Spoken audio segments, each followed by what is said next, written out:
საერთოდ ერთ-ერთი მთავარი კომპონენტი, რაზეც დგას ქვეყნის სუვერენიტეტი და მისი შესაძლებლობები, არის რამდენად ქვეყანა არის თავდაცვის თვალსაზრისით ძლიერი, რამდენად შეუძლია მას სამხედრო ძალის და სამხედრო კომპონენტის პროექცირება და შემთხვევით არ არის, რომ ყველაზე მსხვილი, ყველაზე ძლიერი, ყველაზე სუპერ სახელმწიფოები სამხედრო თვალსაზრისით არიან უკიდურესად ძლიერები, ხშირად ბირთვული სახელმწიფოები არიან, ანუ ბირთვული არსენალი გააჩნიათ და ეს ბირთვული იარაღის ქონა განაპირობებს ავტომატურად შემდგომ უკვე ზე სახელმწიფოს ან ძლიერი სახელმწიფოს სტატუსს. აქაც ცხადია ჩვენთვის ეს მნიშვნელოვანია და საჭიროა მილიტარისტული პოლიტიკის გატარება. რამდენად ძლიერი იქნება სამხედრო თვალსაზრისით ჩვენი ქვეყანა, იმდენად იქნება ჩვენი ინტერესების გათვალისწინება გარე მოთამაშეების მხრიდან. რაც უფრო სუსტი სამხედრო კომპონენტი ექნება ჩვენს ქვეყანას, მით უფრო არ გაითვალისწინებენ საქართველოს ინტერესებს კვლავ ჩვენი საერთაშორისო თუ რეგიონალური მოთამაშეები. შემდეგი საკითხი, რაც ჩვენ შემთხვევაში ასევე ეგზისტენციალურ შინაარსს იძენს, ეს არის მეზობლებთან და განსაკუთრებით რუსეთის ფედერაციასთან უკიდურესად პრაგმატული, არა ესკალაციური პოლიტიკის გატარება. ჩვენ ვიცით, რომ რუსეთის ფედერაცია არის საშიში სახელმწიფო, ჩვენ ვიცით, რომ რუსეთი ხშირად იყენებს საკუთარი პოლიტიკური თუ ეკონომიკური ინტერესების გასატარებლად სამხედრო ძალას და ჩვენი ქვეყანა არაერთხელ ყოფილა ამ პოლიტიკის მსხვერპლი და მძიმე შედეგებს დღემდე ვიმკით და ერთ-ერთი ფაქტორი, რატომაც ჩვენ აი ამ მდგომარეობაში ვართ, სწორედ ეგ არის.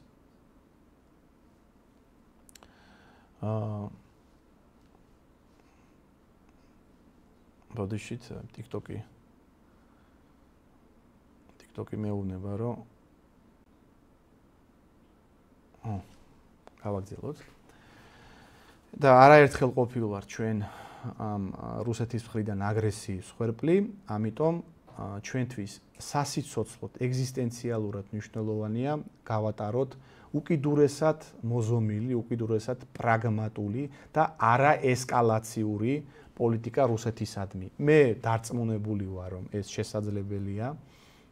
ამის ობიექტური რესურსები საქართველოს გააჩნია, რომ ჩვენ მიზანი არ აღმოჩნდეთ რუსეთისთვის და შესაძლებელია ეს და ვინც გვეუბნება, რომ ეს წარმოუდგენელია, მე მგონია, რომ ის ან ვერ ერკვევა საქართველოს ამ განვითარების ამ პერსპექტივაში და ლოგიკაში, ან უბრალოდ მისი ინტერესია და მას შეგნებულად ამბობს, რომ საქართველო გახდეს რუსეთის მსხვერპლი. და არა მარტო რუსეთისადმი, აი ეს კეთილმეზობლური და პრაგმატული ინტერესი უნდა გაგვაჩნდეს, ასევე პოლიტიკა უნდა გაგვაჩნდეს ასევე სხვა მოთამაშეებთან მიმართებით, თურქეთთან მიმართებით, აზერბაიჯანთან მიმართებით და ყველა იმ რეგიონალურ მოთამაშესთან მიმართებით, რომელთანაც უშუალო წვდომა გვაქვს. და კიდევ ბოლო საკითხი, რომელიც ასევე მნიშვნელოვანია ჩვენთვის, იმისთვის, რომ ჩვენ მაქსიმალურად გავატაროთ ჩვენი ინტერესები, მაქსიმალურად თავიდან ავირიდოთ უსაფრთხოების პრობლემები და მათ შორის ეკონომიკური გარკვეული სარგებელი მივიღოთ ჩვენი გეოგრაფიული მდებარეობიდან გამომდინარე და ჩვენ ვიცით ხომ, რომ საქართველო არის ერთ-ერთი საკვანძო სავაჭრო არტერია ყველა მეზობლისთვის და არა მარტო მეზობლისთვის, მათ შორის საერთაშორისო მოთამაშეებისთვისაც, ჩინეთისთვისაც მაგალითად და ევროკავშირისთვისაც, ან ცენტრალური აზიის ქვეყნებისთვისაც, ირანისთვისაც, ჩვენ ვართ ერთ-ერთი ალტერნატიული სავაჭრო დერეფანი, მათ შორის აი ვიცით ხომ, რომ ჩინეთის საუკუნის პროექტისთვის ერთი სარტყელი, ერთი გზის, ერთ-ერთი ხაზი, ერთ-ერთი მიმართულება, ერთ-ერთი მარშრუტი საქართველოს ტერიტორიაზე გადის. ამიტომ საერთაშორისო და რეგიონალური ეკონომიკური პროექტებში მაქსიმალური ჩართულობა, მაქსიმალურად ყველგან დაფიქსირება, რაც კიდევ ერთხელ განმეორდები, ჩვენ მოგვიტანს არა მარტო ეკონომიკურ და ფინანსურ ბენეფიტებს, არამედ ჩვენ გარკვეულწილად ჩვენი უსაფრთხოების ბალიშს გავიჩენთ ამით. ანუ აი პრაქტიკაში რომ ეს ყველაფერი ავსახოთ, ანუ თუ ერთ-ერთი საკვანძო სავაჭრო გზა ჩინეთისთვის გაივლის საქართველოზე, ეს არა მარტო ჩვენ რაღაც დამატებით ფინანსურ შემოსავალს მოგცემს და ჩვენი მოქალაქეები დასაქმდებიან აი ამ ინფრასტრუქტურულ პროექტებში, არამედ გარკვეული ქვეყნებისთვისაც ეს იქნება ერთგვარი დამაბკოლებელი ფაქტორი, ასე ვთქვათ, ჩვენი ინტერესების უგულებელყოფის და ხელყოფის გზაზე, ხო? ეხლა შენ თუ საქართველოს მიმართ აგრესიის განხორციელებას განიზრახავ და რაღაც თურქეთისთვის, ის ჩინეთისთვის ეკონომიკური თვალსაზრისით ან გეოპოლიტიკური თვალსაზრისით მნიშვნელოვანი რაღაც ინტერესი ან პროექტია ჩადებული საქართველოში, ну, აი ეს აგრესორი დამატებით დაფიქრდება, ვინაიდან მას ჩინეთთანაც გაუფუჭდება ამ აგრესიის შედეგად ურთიერთობები. ანალოგიურად არა მარტო ჩინეთზეა საუბარი, აი მაგალითად ხა ახალი სატრანზიტო დერეფანი რო შენდება ჩრდილოეთ სამხრეთის მიმართულებით, ხო, რომელშიც დაინტერესებულია რუსეთი, დაინტერესებულია ინდოეთი, ირანი, თურქეთი. ამ პროექტშიც რო თუ ჩვენ ჩავჯდებით, ყველა მიმართულებით ცხადია ის რეგიონალური მოთამაშეების და საერთაშორისო მოთამაშეების გეოპოლიტიკური და ეკონომიკური ინტერესი დიდწილად დააბალანსებს მათ შორის აი ამ კონფლიქტებს და ურთიერთ საწინააღმდეგო ინტერესებს. მოკლედ ეს იყო ძირითადი ის საკითხი, რაზეც უნდა მესაუბრა თქვენთან, ჩვენ შეგვიძლია ნელ-ნელა უკვე გადავიდეთ ინტერაქტივზე, შეგიძლიათ გამოუშვათ თქვენი კითხვები. შეგახსენებთ, რომ ჩვენ ვსარგებლობთ ფასიანი კითხვების საიტით, ანუ donation alert-ის მეშვეობით, რომლის ბმული არის ამ ვიდეოს აღწერაში, თქვენ შეგიძლიათ გამოუშვათ თქვენი ფასიანი კითხვა, ამ ფასიან კითხვას პრიორიტეტულად პირველ რიგში წავიკითხავ.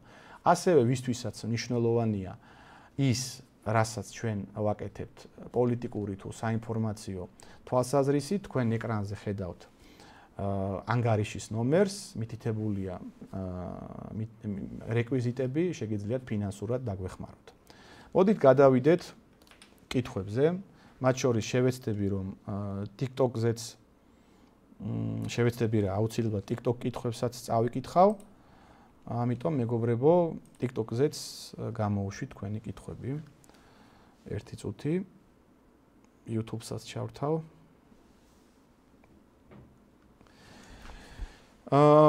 Donation alert-ზე არის ასეთი კითხვა. ანონიმუსი გვეკითხება. მზად არიან ჭიათურელები ამ საწარმოს წილები საკუთარ ხელში აიღონ და მათ შეუძლიათ მხოლოდ ფულის მოთხოვნა. ასეთ დეტალებში მე არა ვარ ხა გარკვეული შეუძლიათ თუ არა ჭიათურელებს საკუთარ ხელში ამ ყველაფრის აღება, მაგრამ მე მგონია, რომ ამ საკითხებს უნდა აგვარებდეს სახელმწიფო და ხელისუფლება, ანუ ხელისუფლება ჩვენ რისთვის გვჭირდება, ანუ რისთვის შევქმნით საერთოდ სახელმწიფო, ან რისთვის ავერჩიეთ ხელისუფლება, ჩემი აზრით იმისთვის, რომ ასეთი საკითხები დაარეგულიროს და პრიორიტეტული ყავდეს ქვეყნის მოსახლეობა და იქ დასაქმებული ხალხი, ხო? თუ არჩევანია რაღაც კონკრეტულ კერძო ინვესტორსა და რაღაც ერთ ქალაქს შორის, აი სასწორზე დევს, აქეთ ერთი ქალაქი, მეორე მხარეს დევს ერთი კონკრეტული ბიზნესმენის, ან ვიღაც კერძო პიროვნების ინტერესი. ჩემი აზრით, ქალაქის ინტერესები უფრო გასათვალისწინებელია, ვიდრე ვიღაც კერძო ბიზნესმენის. ამ შემთხვევაში, ამ ჭიათურის შემთხვევაში ჩვენ მით უმეტეს ვიცით, რომ ეს კერძო, ასე ვთქვათ, ინვესტორი ხელისუფლებასთან ასოცირებული ხალხია, ანუ ხელისუფლება სხვადასხვა კორუფციული გზით, სხვადასხვა კარტერული გარიგებებით სინამდვილეში ეწევა აი ამ ჭიათურის ამ რესურსების ექსპლუატაციას და ძირითადი მოგება და ძირითადი, ასე ვთქვათ, თანხები მათ მისდით, ხოლო ხალხი ამ შემთხვევაში რჩება უმუშევარი. მეორე კითხვა. გიორგი გვეკითხება, ასევე donation alert-ზე. კონკრეტულად რა ნაბიჯები უნდა გადავდგათ ემიგრაციის შესამცირებლად და შობადობის გასაზრდელად? კარგი კითხვა. პირველ რიგში იდეოლოგიის გარეშე ამ პრობლემების მოგვარება წარმოუდგენელია, იმიტომ რომ, რატომ არის, აი, მოდით პრაქტიკული მაგალითი ავიღოთ. რომელ ქვეყნებშია ყველაზე მაღალი შობადობა და რომელ ქვეყნებშია ყველაზე დაბალი შობადობა? ყველაზე დაბალი შობადობა არის დასავლეთის ქვეყნებში. ხო ასე? ან სადაც ვესტერნიზაცია მიმდინარეობს. ვესტერნიზაცია, ლიბერალიზაცია, სადაც მიმდინარეობს, იქ არის ყველაზე დაბალი შობადობა, ეგ არის ფაქტი. და რაც უფრო ტრადიციულია და რაც უფრო კონსერვატიულია საზოგადოება, მან უფრო მაღალი შობადობაა. მიუხედავად იმისა, რომ შეიძლება ეკონომიკური მაჩვენებლით ბევრად უფრო მდიდარი იყოს ის დასავლური ფორმაციის სახელმწიფო. ანუ პირველ რიგში უნდა დავიწყოთ ცხადია იდეოლოგიით. იდეოლოგიური ცვლილებების გარეშე შობადობის გაზრდა წარმოუდგენელია. მეორე საკითხი ცხადია, ეს უკავშირდება ფინანსურ აი ამ კონკრეტულ საკითხს და მე მგონია, რომ აი როგორც სახელმწიფო იხდის გარკვეულ თანხას უსაფრთხოებაში დაარსებობს, ხო, უსაფრთხოების ცალკე უწყება, თავდაცვის სამინისტრო. როგორც ცალკე სახელმწიფო იხდის წესრიგში და არსებობს ცალკე წესრიგის უწყება შინაგან საქმეთა სამინისტრო. ასევე ჩემი აზრით უნდა შეიქმნას ცალკე უწყება და უნდა შეიქმნას ცალკე ამისთვის ბიუჯეტიდან გამოყოფილი თანხა, რომელიც კონკრეტულად მოხმარდება აი ამ შობადობის საკითხს. ანუ სახელმწიფომ თითო ბავშვი, აი მარტივად და ბანალურად რომ თქვათ, თითო ბავშვი ფული უნდა გადაუხადოს საკუთარ მოქალაქეს. აი ეს პრაქტიკა ერთ-ერთი ყველაზე ეფექტურია და მე საკმაოდ გარკვეული ვარ ამ საკითხში და ბევრს ვკითხულობ და როგორც ექსპერტები საუბრობენ, აი ფინანსური დაინტერესება, აი უბრალოდ აი მარტივად ფულის გადახდა ასე ვთქვათ, ბავშვებში არის ერთ-ერთი მთავარი მაასტიმულირებელი ფაქტორი შობადობის გაზრდისთვის. რაც უფრო მეც სახელმწიფო გადაიხდის შობადობაში, მით უფრო ასე ვთქვათ, მეტი ბავშვი იბადება, ეს არის პრაქტიკული მაჩვენებელი.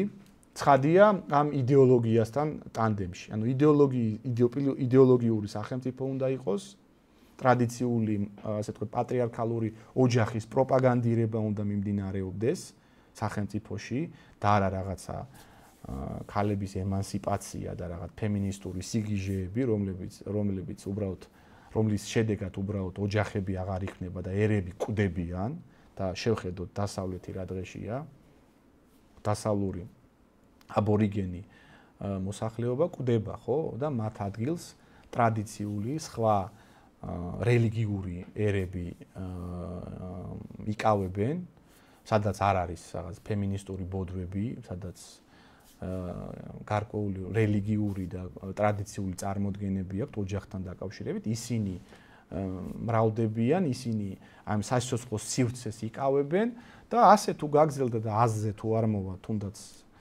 ეს დასავლური ლიბერალური ქვეყნები, მალე ისინი დემოგრაფიულად გადაშენდებიან და ეს არ არის თან რაღაც საუკუნეების საკითხი, მაგალითად ლონდონის მოსახლეობის უმცირესობაში არიან მაგალითად ლონდონში აბორიგენი თეთრკანიანი ინგლისელები და შემთხვევით არ ყავთ ლონდონელებს მერი პაკისტანელი. რაც შეეხება მიგრაციის საკითხს, აქაც იგივე საკითხს ვბრუნდებით, პირველ რიგში ადამიანები რატომ მიდიან აქედან? მიდიან ფინანსური სიდუხჭირის გამო, ეკონომიკური სიდუხჭირის გამო, არ არის საკმარისი სტაბილური ანაზღაურება, არ არის შესაბამისი დასაქმების ადგილი და ხალხი მიდის სხვაგან შოულობს ამ ფულს. ცხადია ეს სახელმწიფოს და ხელისუფლის პრეროგატივაა იმისთვის რომ დაასაქმოს საკუთარი მოსახლეობა და შექმნას დასაქმების პირობები და მერწმუნედ არავინ არ წავა უცხოეთში, არავის არ უხარია სადღაც უცხოეთში მუშაობა, ხშირად ჩვენი თანამოქალაქეები და თანამემამულეები მძიმედ შრომობენ, წელებზე იდგამენ ფეხებს და ხშირად არალეგალურადაც და არავის არ უხარია მაგ მდგომარეობაში, მაგ სტატუსში ყოფნა. ყველას უნდა საკუთარ სამშობლოში, საკუთარ ოჯახში და საკუთარ ხალხში იყოს ჯანსაღად, ასე ვთქვათ, ღირსეულად და მათ შორის ნორმალური ანაზღაურება კონდეს. და ცხადია, ეს გასაკონტროლებელია ასევე მიგრაცია, არ შეიძლება ჩვენ აზიის და აფრიკის უღატაკეს ჩვენთან რელიგიურად და კულტურულად შეუთავსებელ ქვეყნებთან ლიბერალური სავიზო რეჟიმი გქონდეს. არაფერში არ გვჭირდება ეს ხალხი, მე მაგ ადამიანებს და მაგერებს პირადად არაფერს არ ვერჩი, პირიქით ყველა ერი უნიკალურია, მაგრამ აქ გადარჩენაზეა საუბარი, აქ კონკურენციაზეა საუბარი და ჩვენი ქვეყნის ინტერესების და ჩვენი ერის სასიცოცხლო სივრცის დაცვაზეა საუბარი. ამიტომ ჩვენ არაფერში არ გვჭირდება ეხლა რაღაც ბანგლადეშიდან და პაკისტანიდან ათასობით ვიღაც ღატაკი გასტარბაიტერი, რომელიც აქ დემოგრაფიულ სურათს გვიცვლის, უსაფრთხოების პრობლემებს გვიქმნის, რაღაც შეიძლება ტერორისტული საფრთხეც კი შექმნას და პლუს წაართვას ადგილობრივ მოქალაქეს სამუშაო ადგილი. და კიდევ ერთი ფაქტორი, რომელიც დიდწილად გავლენას ახდენს მიგრაციაზე და შობადობაზე, ეს არის არასტაბილურობის განცდა. აი, როდესაც მოქალაქე თვლის, რომ მის ქვეყანაში რაღაც არასტაბილური გარემოა, აი ხვალ შეიძლება ომი განახლდეს, ან რაღაც სამოქალაქო დაპირისპირება, კრიზისი მოხდეს, ადამიანი ბუნებრივად მიდრეკილია, იქით გადაიხვეწოს, იქით წავიდეს, სადაც მეტნაკლებად სტაბილური და მშვიდი გარემოა.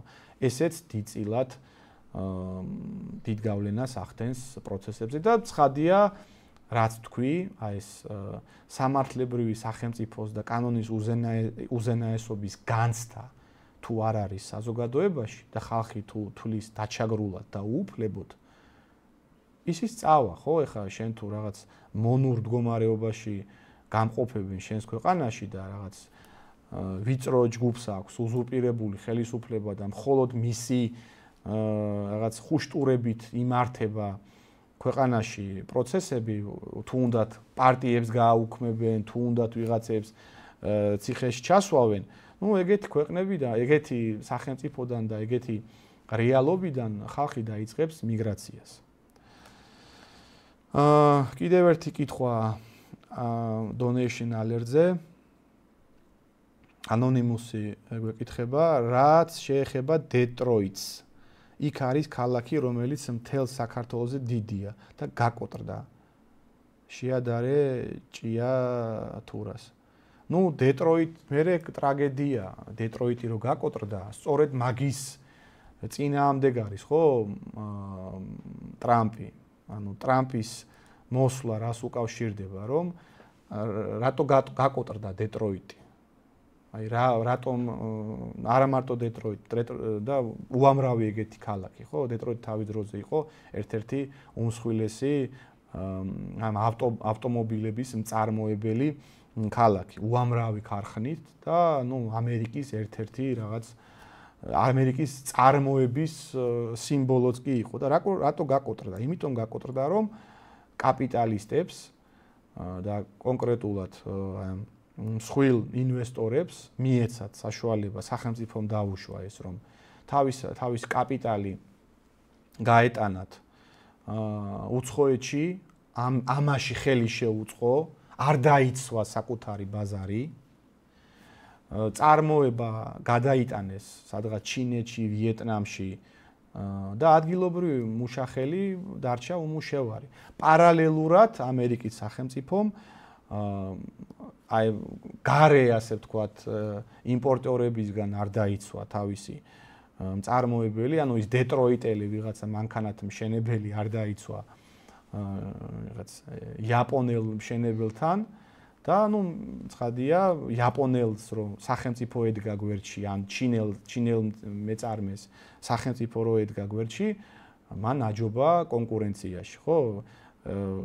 კერძო მეწარმე და პლუს სახელმწიფო ტანდემში ყოველთვის მოუგებს უბრალოდ კერძო მეწარმეს.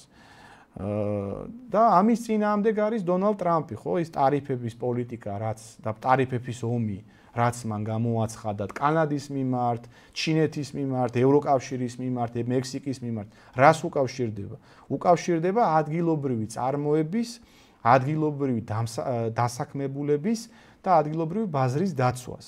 ჩვენ ახლა აქ არ ვსაუბრობთ ხალხო კომუნიზმზე. მე არავითარ შემთხვევაში იმას არ ვამტკიცებ, რომ რაღაც კერძო ინვესტორი ან ბიზნესმენი უნდა დავჩაგროთ. არავითარ შემთხვევაში უნდა გამოვნახოთ ჯანსაღი ბალანსი. შეიძლება გამოინახოს ბალანსი. კერძო მეწარმეც, ინვესტორიც მნიშვნელოვანია, იმიტომ რომ ისინი ქმნიან დოვლადს და კონკურენციას და მათი უფლებებიც და მათი ინტერესებიც უნდა დავიცვათ, მაგრამ არსებობს ოქროს შუალედი, სადაც